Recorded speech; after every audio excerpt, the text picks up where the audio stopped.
acquisition.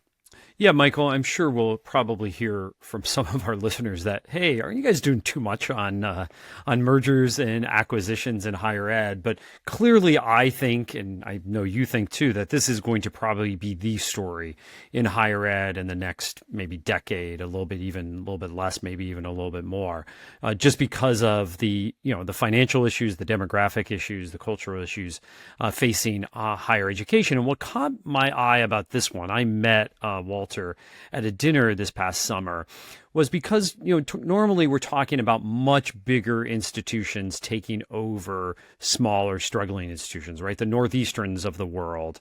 We also had Villanova University, obviously, in a real estate play in Philadelphia. But these are well-endowed, nationally known universities, kind of taking on the acquisition part of the M&A activity. And what interested me, and even in this Elon example you just gave, that these are smaller institutions, less well-endowed institutions that don't have a lot of capital. And Walter was telling me that he basically went out seeking a merger partner, an acquisition partner, because he knew that rather than just sit around and wait for, first of all, the Northeasterns of the world to come into his backyard and take over these institutions, or just to wait for other institutions to fail or merge or be acquired, he wanted to be more assertive about this, more aggressive about it.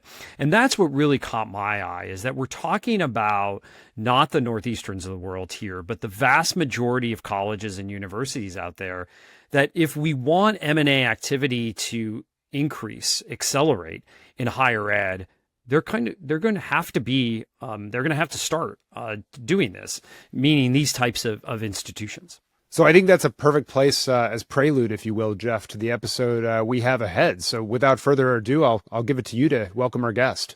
Well, Walter, we're thrilled to welcome you to Future You. It's great to see you again. Great to be here. Thank you for having me. So, Walter, you and I were at a dinner in Pittsburgh this summer, and you were telling me this story about how your merger with Ursuline College came together. And I'm just hoping you could walk us through that, because it's not exactly, the typical storyline people think when they think college mergers. Sure. Thank you. Well,